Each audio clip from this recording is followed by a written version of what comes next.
అందరికీ నమస్కారము.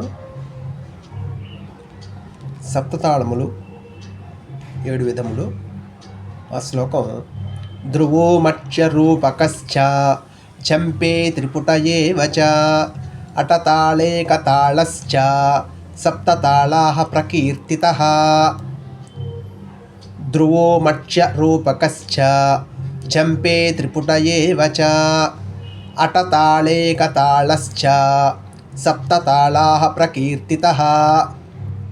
ధ్రువతాళము, మత్స్యతాళము, రూపకతాళము, జంపెతాళము, త్రిపుటతాళము, అటతాళము, ఏకతాళము అనేటువంటి 7 విధాలైనటువంటి తాళాలు శాస్త్రీయ సంగీతంలోనూ కూచిపూడి నాట్యంలోనూ తప్పనిసరి. ఇక్కడ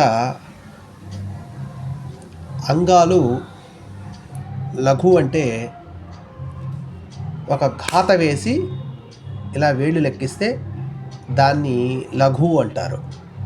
అలాగే ఒక ఘాత వేసి ఇలా వెనక్కి వేస్తే దాన్ని ధృతము అంటారు. అనుధృతము అంటే ఒక ఘాత మాత్రమే వేయబడుతుంది, దాన్ని అనుధృతము అంటారు. ఇక్కడ దానికి సింబల్ లఘువుకి ఒక చిన్న గీత గీస్తే అది లఘువుకి గుర్తు. ఒక సున్నాలాగా చుడితే అది ధృతము. అనుధృతము అంటే ఒక యు ఆకారంలో రాస్తే దాన్ని అనుధృతము అంటారు. ఇక్కడ ధ్రువతాళానికి తాళం వేసే విధానం, ధ్రువతాళానికి అంగాలు లఘువు, ధృతము, 2 లఘువులు. లఘువు, ధృతము, 2 లఘువులు. ఈ ధ్రువతాళానికి క్రియలు 14 క్రియలు. అది ఏ విధంగానో చూద్దాం.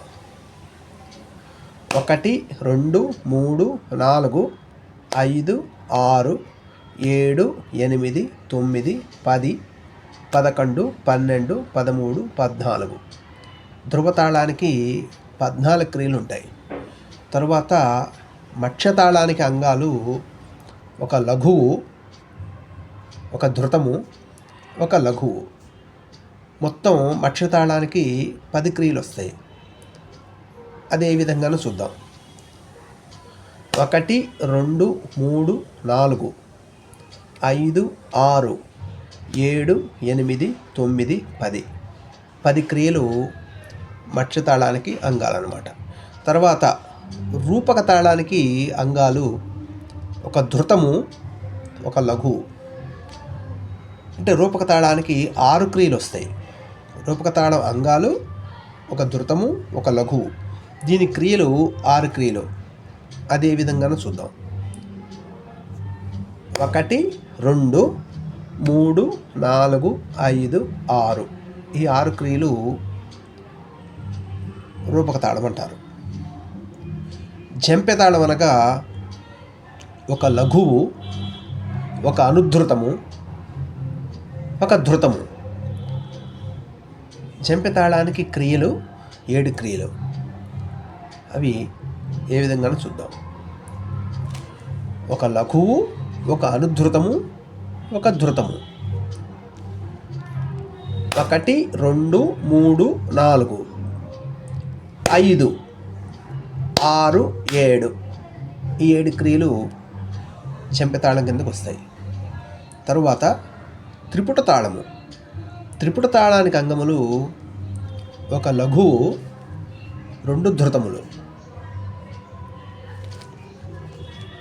1, 2, 3, 4, 5, 6, 7, 8.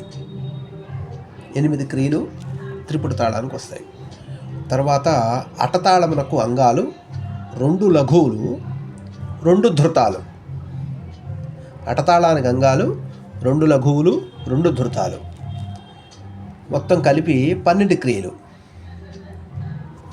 1, 2, 3, 4, 5, 6, 7, 8, 9, 10, 11, 12.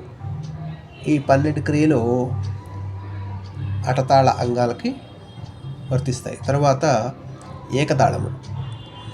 ఏకతాళంలో ఒక లఘువు మాత్రమే ఉంటుంది. ఆ లఘువుకి 4 క్రియలు. ఇందాక మనం చెప్పుకున్నట్టుగా ఒక ఘాత వేసి వేళ్ళు లెక్కిస్తే లఘువు అంటారు. ఏకతాళానికి 1, 2, 3, 4 ఈ 4 క్రియలు ఏకతాళం కిందకు వస్తాయి. అందరికీ నమస్కారం.